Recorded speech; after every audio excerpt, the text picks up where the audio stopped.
Episode की start वहीं से होती है जब चामिन जेरिम से कहता है कि मैं तुम पे केस करने वाला हूँ क्योंकि तुमने मेरा मर्डर करने की कोशिश की है, जिसको सुनकर वो काफ़ी शॉक हो जाती है। फिर हमें दिखाया जाता है कि किस तरह उसका जूता गिरकर चामिन के सर पर जोर से लगता है। चामिन कहता है तुम मेरे पैसों के पीछे हो ना, जिस पर जेरिम कहती है मैं तो जानती भी नहीं कि तुम्हारे पास कितना पैसा है। चामिन कहता है कि मेरे पास इतने पैसे हैं कि तुम गिन भी नहीं सकती और मुझे इस तरह फंसाने से अच्छा है कि तुम बता दो कि तुम्हें कितने पैसे चाहिए। जेरिम कहती है कि मैं ऐसा क्यों करूंगी, तो चामिन कहता है कि मैं मरने से सबसे ज्यादा डरता हूँ, अगर मैं मर गया तो मैं अपनी लाइफ में मजे नहीं कर पाऊंगा।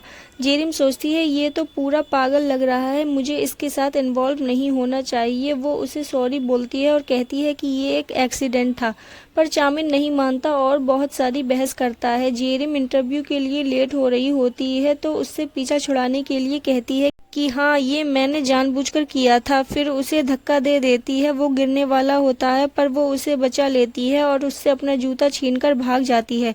फिर जेरिम वॉशरूम जाती है अपना माइंड रिलैक्स करने के लिए और एक बड़ी सी स्माइल के साथ इंटरव्यू के लिए निकल जाती है। पर वहां पहुंचते ही चामिन को देखकर उसकी स्माइल गायब हो जाती है। उसे देखकर चामिन कहता है अरे देखो मेरे ऑफिस में कौन आया, तुम इंटरव्यू के लिए आई हो, लेकिन सॉरी हम सिर्फ अच्छे लोगों को रखते हैं क्योंकि उनका काम होता है लोगों को एक दूसरे से कनेक्ट करना। चामिन कहता है अरे क्या हुआ, तुम कुछ बोल क्यों नहीं रही, अभी कुछ देर पहले तो बहुत बोल रही थी, लेकिन उसे देखकर जेरिम की तो बोलती ही बंद हो गई थी। फिर चामिन उससे कहता है कि मैं तुम्हें एक लास्ट चांस देता हूँ, अगर तुम कुछ बोलना चाहो तो बोल सकती हो। तो जेरिम कहती है कि तुमने कहा था कि तुम मरने से डरते हो, तो मैं तुम्हारे लिए प्रे करूंगी कि तुम बहुत छोटी लाइफ जियो, तुम्हें कभी भी खुशियां ना मिले और ऊपर से नीचे तक तुम्हारे ऊपर बिजली गिर जाए। चामिन तो ये सब इमेजिन भी करने लगता है। चामिन डर जाता है और अपनी अम्ब्रेला आगे कर लेता है प्रोटेक्शन के लिए। जेरिम स्माइल करके वहां से चली जाती है। चामिन भी अपना अम्ब्रेला लेकर वहां से जा रहा होता है। फिर उसे जाते देखकर एक एम्प्लॉय पूछता है कि वो हमेशा अम्ब्रेला अपने साथ क्यों रखते हैं, तो यंगवे बताता है कि वो अम्ब्रेला लेकर इसीलिए घूमते हैं ताकि वो उससे अपने आप को प्रोटेक्ट कर सके। तो दूसरा एम्प्लॉय बोलता है कि इसमें प्रोटेक्ट करने जैसा तो कुछ नहीं है। यंगवे कहता है क्या पता उनके अम्ब्रेले में कोई वेपन छिपा हो।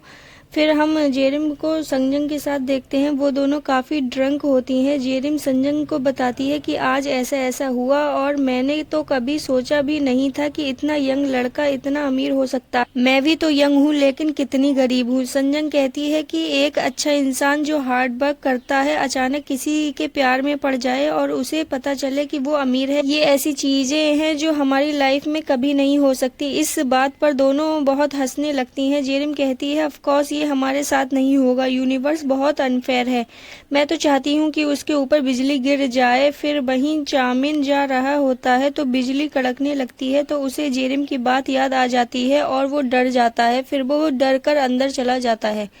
वहाँ सब पार्टी कर रहे होते हैं पर चामिन जेरिम के बारे में ही सोच रहा होता है। तो उसके फ्रेंड उससे पूछते हैं कि तुम्हें क्या हो गया है, इतने खोए खोए क्यों हो। वो बताता है कि आज मैं एक लड़की से मिला, वो बहुत अजीब थी। उसके दोस्त बोलते हैं लगता है तुम्हें उससे प्यार हो गया है। फिर हम चामिन को उसके घर पर देखते हैं, वो अपने दोस्तों की कही हुई बात सोच रहा होता है और कहता है कि नहीं ऐसा बिल्कुल नहीं हो सकता, मुझे उस लड़की से प्यार कभी नहीं हो सकता। लेकिन उसे हर जगह जेरिम ही दिखाई दे रही थी। वो अपना ध्यान भटकाने के लिए पुशअप्स करने लगता है, लेकिन इससे भी कुछ फायदा नहीं होता क्योंकि जेरिम बार बार उसकी नजरों के सामने आ रही थी। रात से सुबह हो जाती है और वो ठीक से सो भी नहीं पाया। फिर वो जेरिम की फोटो देखकर कहता है इसमें कुछ स्पेशल नहीं है कि मैं इसके प्यार में पड़ जाऊं, क्या उसने मुझे हिप्नोटाइज किया है। फिर हम जेरिम को देखते हैं, उसके फ़ोन पर बहुत सारे मैसेजेस आए होते हैं जो अलग अलग पेमेंट्स के होते हैं, पर उसके पास बिल्कुल भी पैसे नहीं होते। फिर उसके पास अननोन नंबर से कॉल आती है, वो कॉल उठाती है तो वो चामिन होता है। जेरिम बोलती है तुमने सुबह सुबह कॉल क्यों की है, मेरी सुबह खराब करने के लिए। मैंने तुम्हें बताया था कि वो एक मिस्टेक थी और उसके लिए मैंने माफ़ी भी मांगी थी। क्या तुम्हें मज़े आते हैं बद्दुआएं सुनते हुए, कल की काफ़ी नहीं थी कि आज भी दूं। तो चामिन कहता है हाँ देना, पर मेरे सामने आकर। और वो उसे बताता है कि तुम्हें चंगदम हेवन में जॉब मिल गई है, जिसे सुनकर जेरिम काफी शॉक हो जाती है और कहती है तुमने क्या मुझे परेशान करने के लिए जॉब दी है। वो कहता है नहीं तो ऐसे तो तुम मुझे कोई और शराब दे दोगी, तुम फनी हो, मैंने इसलिए तुम्हें हायर किया है। तो जेरिम कहती है ठीक है मैं आज ही चंगदम हेवन आ जाऊंगी। और आज हमारा पहला दिन होगा। जिसे सुनकर चामिन ब्लश करने लगता है। जेरिम कहने लगती है कि मैं फ्री में 1 मिनट भी काम नहीं करूंगी, मुझे हर घंटे हर मिनट के पैसे चाहिए। फिर फोन कट करने के बाद वो बहुत खुश होती है। फिर चामिन पहनने के लिए ड्रेस सेलेक्ट कर रहा होता है। वो गोल्ड चेन पहनकर देखता है, फिर फिटिंग पैंट पहनकर देखता है, उसे कुछ भी सही नहीं लगता। फिर फाइनली वो ऐसे कपड़े सिलेक्ट करता है जिसमें वो खुद को अच्छा लग रहा था। वो खुद से कहता है कि मैं ये सब उसको इम्प्रेस करने के लिए नहीं कर रहा हूँ, लेकिन क्या होगा अगर उसको मुझसे प्यार हो गया, वो बहुत कॉम्प्लिकेटेड हो जाएगा। इसीलिए वो एक अजीब सी बेल्ट पहन लेता है जिसे देखकर जेरिम उससे नफरत करे। जब चामिन होटल पहुंचता है तो वहीं बाहर उसे जेरिम मिल जाती है। जेरिम उसे प्यार से हेलो बोलती है तो चामिन कहता है तो तुम पोलाइट भी हो सकती हो। जेरिम कहती है हाँ, मैं पैसों के लिए तो कुछ भी कर सकती हूँ और अगर तुम मुझे और पैसे दोगे तो मैं और अच्छा बिहेव करूंगी।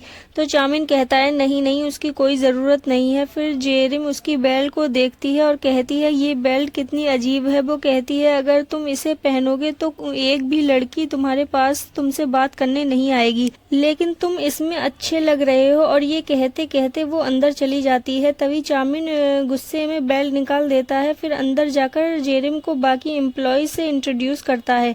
सब उसका वेलकम करते हैं। चामिन कहता है क्योंकि ये यहाँ पर नई एम्प्लॉय है तो हमें इनिशिएशन सेरेमनी करनी चाहिए। फिर वो सब चेयर्स पर बैठ जाते हैं। चामिन गाना शुरू करता है, उसके साथ बाकी सब भी गाते हैं। यंगबे बताता है कि अब तुम्हें अपने आप को इंट्रोड्यूस करने के लिए अपना ड्रीम बताना होगा। जेरिम कहती है ये कोई किड्स क्लब नहीं है तो हम ये क्यों कर रहे हैं। फिर सब एक एक करके अपना ड्रीम बताते हैं। जब जेरिम की बारी आती है तो उसे कुछ समझ नहीं आता और वो एकदम से सिंड्रेला बोल देती है। ये सुनकर सब चुप हो जाते हैं। फिर चामिन ऑफिस में होता है और कह रहा होता है कि मुझे तो लगता था कि वो काफी इंटरेस्टिंग और बाकी लड़कियों से अलग होगी, पर वो भी सभी के जैसी है। और वहीं बाहर यंगवे जेरिम को कहता है कि तुम्हारा ड्रीम सिंड्रेला बनना कैसे हो सकता है, तुमसे पहले वाली एम्प्लॉय भी सिंड्रेला बनकर एक अमीर लड़के से शादी कर चले गई, तुम्हें ये नहीं बोलना चाहिए था। जेरिम कहती है मुझे क्या पता, मुझसे अचानक पूछा गया तो मैंने बिना सोचे समझे बोल दिया। फिर वो चामिन के ऑफिस जाती है। चामिन बोलता है मुझे कोई आइडिया नहीं था कि तुम मुझे इस तरह बेवकूफ बनाओगी, तुम जॉब के लिए नहीं बल्कि शादी के लिए डेस्परेट थी। जेरिम कहती है कि मैंने तुम्हें बेवकूफ नहीं बनाया, मैंने चंगदम हेवन इसीलिए ज्वाइन किया ताकि मैं हार्डवर्क करके एक अच्छा लड़का ढूंढकर शादी कर सकूं। चामिन कहता है मैं तुम जैसे लोगों से नफरत करता हूं और तुम्हारे साथ काम नहीं करना चाहता, लेकिन अब किस्मत डिसाइड करेगी कि तुम यहाँ काम करोगी या नहीं। तो तुम्हें ऐसा कुछ करना होगा जिससे तुम यहाँ काम कर सको, क्योंकि मेरा मानना है कि लाइफ में सबसे ज़रूरी है फन करना और अपनी खुशियों को फॉलो करना। तब जेरिम कहती है ठीक है तो अब तुम मुझे फॉलो करो, और उसे अपने साथ ले जाती है। उन्हें साथ जाते हुए एम्प्लॉयज देख रहे होते हैं तो यंगबे कहता है कि अब तो कोई मुसीबत जरूर खड़ी होगी। वो हान रिवर के पास जाते हैं और बैठकर एक दूसरे को घूर रहे होते हैं। जेरिम वहां अपना एम्प्लॉयमेंट कॉन्ट्रैक्ट भी लेकर जाती है चामिन के साइन लेने के लिए। दोनों में बेट लगती है कि देखते हैं कौन ज्यादा ड्रिंक करता है। चामिन कहता है तुम मुझे हान रिवर के पास लेकर क्यों आई हो। तो चामिन कहती है कि हान रिवर के पास हर चीज का टेस्ट बेटर हो जाता है। चामिन कहता है लेकिन तुम श्योर तो हो कि तुम इतनी ड्रिंक कर सकती हो, बाद में अपना माइंड चेंज मत करना। जेरिम कहती है मैं तो कर लूंगी, क्या तुम कर लोगे। चामिन कहता है ऑफ कोर्स मैं पी लूंगा, तुम्हें पता नहीं कि मैं अपने ऑर्गन्स की कितनी देखभाल करता हूँ, ये सब डाइजेस्ट कर लेंगे। जेरिम कहती है अल्कोहल मेरे लिए एक हेल्थ सप्लीमेंट की तरह है और तुम्हें नहीं पता कि मैं किस फैमिली से बिलोंग करती हूँ। फिर हम जेरिम की स्टेप सिस्टर संजिन और हवाजिन को देखते हैं। वो दोनों काफी हैवी सामान लेकर जा रही होती हैं। तब वो जेरिम के बारे में बात कर रही थी कि वो बहुत स्ट्रांग और ब्रेव है, और यहाँ जेरिम से बोतल ही ओपन नहीं हो रही थी तो चामिन उसका मजाक बनाता है कि तुम इसे खोल भी नहीं सकती। जेरिम कहती है कि ये स्लिपरी है इसीलिए नहीं खुल रही है, मैं वैसे बहुत स्ट्रांग हूँ, क्यों ना हम आर्म रेसलिंग मैच खेलें। फिर वो दोनों खेलते हैं जिसमें जेरिम चामिन का हाथ जरा भी नहीं हिला पाती। वो अपने दोनों हाथों से पूरी कोशिश करती है पर कुछ नहीं होता, जिस पर चामिन उसका मजाक उड़ाते हुए कहता है कि तुम सचमुच काफी स्ट्रांग हो, बट आई एम सॉरी मैं तुमसे ज्यादा स्ट्रांग हूँ। तभी जेरिम की नज़र उसके कटे हुए नाखून पर पड़ती है तो जेरिम डर जाती है। वो कहती है कि आई एम सॉरी, मैंने तुम्हारा हाथ इतनी ज़ोर से प्रेस कर दिया कि ये हो गया। तो चाउमिन कहता है इसमें तुम्हारी कोई गलती नहीं है, ये पहले से ही ऐसा था। तो वो कहती है कि इसमें तो दर्द होता होगा ना। तो चाउमिन को वो टाइम याद आ जाता है जब ये हुआ था और वो सैड हो जाता है। अपनी सैडनेस छुपाने के लिए वो कहता है छोड़ो इन बातों को, चलो ड्रिंक करना शुरू करते हैं।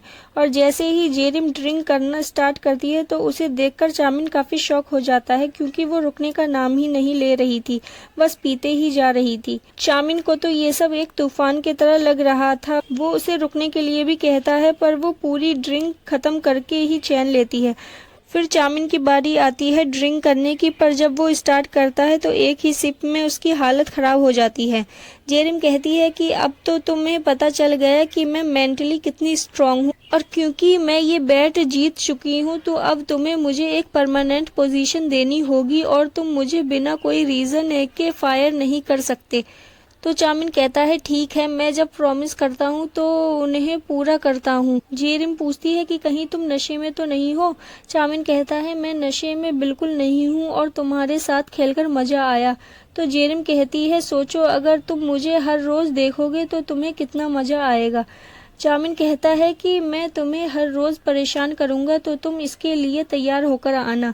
जेरिम कहती है तुम जब तक मुझे पैसे देते रहोगे मैं परेशान होने के लिए तैयार हूँ। फिर वो उसके कॉन्ट्रैक्ट पे साइन कर देता है। चाउमिन उससे पूछता है कि तुम सिंड्रेला क्यों बनना चाहती हो। तो वो कहती है कि केवल शादी ही एक ऐसा तरीका है जिससे मैं अपनी करंट सिचुएशन से बाहर निकल सकती हूँ और मैं उसके साथ खुशी खुशी जीना चाहती हूँ। पर तुम्हें देखकर लगता है कि तुम्हें कभी किसी से प्यार नहीं हुआ। मुझे तुम्हारे लिए बुरा लग रहा है। तो चाउमिन कहता है कि मुझे किसी से प्यार और उन्हें डेट करने की कोई ज़रूरत नहीं है, मैं अपने आप से प्यार करता हूँ। वह एम्प्लॉय सोच रहे होते हैं कि वो दोनों अभी तक आए क्यों नहीं हैं और यहाँ ये दोनों और ड्रिंक कर रहे होते हैं। जेरिम कहती है मैं ऑफिशियली कल से काम पर आऊँगी और जाने लगती है। तो चाउमिन कहता है तुम्हारे बॉस ने अभी ड्रिंक ख़त्म नहीं की है तो तुम कैसे जा सकती हो। अब जेरिम उसे कैसे बताए कि उसे वॉशरूम जाना है और जल्दी जाने के लिए वो उसकी ड्रिंक भी पी लेती है और वहाँ से जाने लगती है। पर इतनी सारी ड्रिंक पीने के बाद उसका ब्लैडर पूरी तरह भर चुका था, उसकी वजह से उससे हिला भी नहीं जा रहा था। चाउमिन कहता है अभी तो तुम बोल रही थी कि मैं जा रही हूँ, अब यहाँ खड़ी क्यों हो।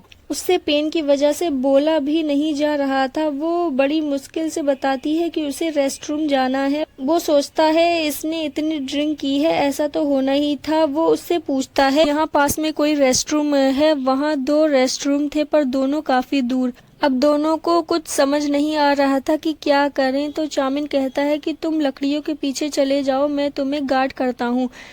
पर जेरिम जाने से मना कर देती है। फिर चाउमिन उसे अपना अम्ब्रेला देते हुए कहता है कि इससे अपने आप को कवर कर लो। वो उसे जाने को कहती है तो वो कहता है कि मैं तुम्हें ऐसी हालत में छोड़कर कैसे जा सकता हूँ। पर जेरिम नहीं मानती, वो उसे भगाए जा रही थी। उसे जो भी मिल रहा था वो चाउमिन के ऊपर फेंक रही थी। फिर जेरिम को लगता है कि चाउमिन वहां से चला गया और वो कंट्रोल नहीं कर पा रही थी। फिर चाउमिन वहां आता है। वो उसे अपना अम्ब्रेला पकड़ने को देकर उसे गोद में उठाकर भागने लगता है। वो उससे कहता है कि तुम कंट्रोल करे रहना, अगर तुमने मेरे ऊपर कर दी ना तो मैं तुम्हें मार डालूंगा। बहुत देर तक भागने के बाद वो फाइनली वहां पहुंच जाता है। जेरिम जल्दी से अंदर जाती है और बाहर आने के बाद उसे काफी अच्छा लग रहा था। वो वहां से झांक कर देखती है कि चाउमिन वहां से गया या नहीं, पर चाउमिन को वहां खड़ा देखकर वो काफी टेंस हो जाती है कि अब मैं उसे कैसे फेस करूंगी। और साथ में वो ये भी सोच रही थी कि ये कितना कूल है और ये एक अच्छा इंसान है, और बड़ी हिम्मत करने के बाद बाहर आ जाती है। पर वो बहुत अजीब तरह से चल रही थी। तो चाउमिन कहता है तुम इस तरह क्यों चल रही हो। तो जेरिम कहती है कि आज मैंने जो अपने बॉस के सामने किया उसके लिए मैं काफ़ी एम्बेरस्ड हूँ, इसीलिए। उसकी ये बात सुनकर चाउमिन हंसने लगता है। इतने में एक लड़की चाउमिन को हनी कह के पुकारती है। वो भी उसे डैना कहता है। वो उसके पास आती है और कहती है कि ना ही तुम चंगनम हेवन में थे और ना ही तुमने मेरी कॉल रिसीव की। मुझे अपने फियांसे को ढूंढने के लिए कपल ट्रैकिंग ऐप का यूज़ करना पड़ा। ये सुनकर जेरिम काफ़ी शॉक हो जाती है और सोचती है कि इसने तो कहा था कि इसे डेट और शादी करने की कोई ज़रूरत नहीं, लेकिन इसकी तो सगाई भी हो चुकी है। इसने मुझसे झूठ क्यों बोला? क्या ये एक बुरा इंसान है? उस टाइम चाउमिन भी चुपचाप उसे देख रहा था और यहीं एपिसोड एंड हो जाता है। तो गाइज अब हम मिलेंगे नेक्स्ट एपिसोड में। Bye bye, take care.